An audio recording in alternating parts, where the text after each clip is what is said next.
कभी कभी कुछ कहानियाँ इतनी सच्ची होती हैं कि वो किसी गीत की तरह दिल में बस जाती हैं। आज हम आपको सुनाने जा रहे हैं एक ऐसी ही कहानी जहाँ सुरों में मोहब्बत थी, धुनों में तड़प थी और दो आवाज़ों ने मिलकर जो रचा वो इतिहास बन गया। ये कहानी है पंचम दा और आशा भोसले जी की। आर डी बर्मन, या जिन्हें पूरे देश प्यार से पंचम दा कहता है, वो सिर्फ संगीतकार नहीं थे, वो एक क्रांति थे जिन्होंने हिंदी सिनेमा को वेस्टर्न बीट्स, जैज, ब्लूज और फोक का एक ऐसा तड़का दिया कि हर धुन अमर हो गई। लेकिन इस जादूगर की जिंदगी में शुरुआत इतनी आसान नहीं थी। 1960 का दशक। पंचम दा की पहली शादी हुई थी रीता पटेल से।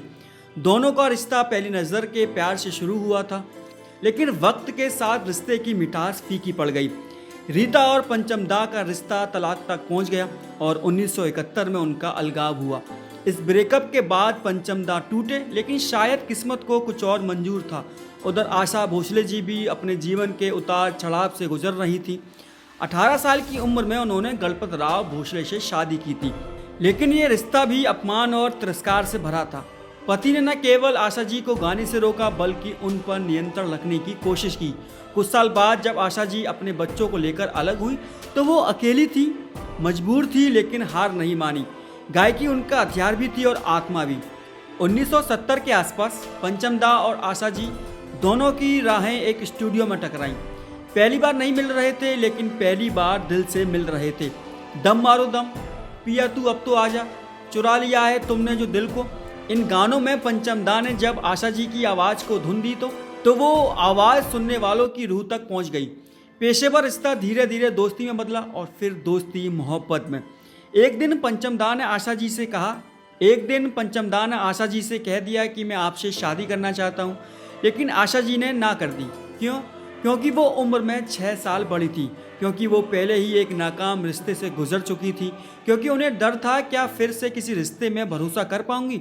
लेकिन पंचम दा ने हार नहीं मानी। उन्होंने ज़बरदस्ती नहीं की, बस इंतज़ार किया। जब आशा जी ने आखिरकार हाँ कहा तो पंचम दा की खुशी का ठिकाना नहीं रहा। उन्होंने शादी की कोई बड़ी तैयारी नहीं की, बस एक चीज़ मांगी लता मंगेशकर जी से। उन्होंने कहा, दीदी कोई गिफ्ट मत देना, बस एक चिट्ठी लिख दो जिसमें बताओ कि एक अच्छा पति कैसे बना जाए। और लता दीदी ने वो चिट्ठी लिखी, छोटी सी लेकिन जीवन भर की सीख से भरी हुई। पंचम दा ने वो चिट्ठी अपनी अलमारी के लॉकर में हमेशा के लिए संभाल कर रखी। 1980 में पंचम दा और आशा जी ने शादी कर ली। ना शोर ना तामझाम, बस संगीत और प्यार।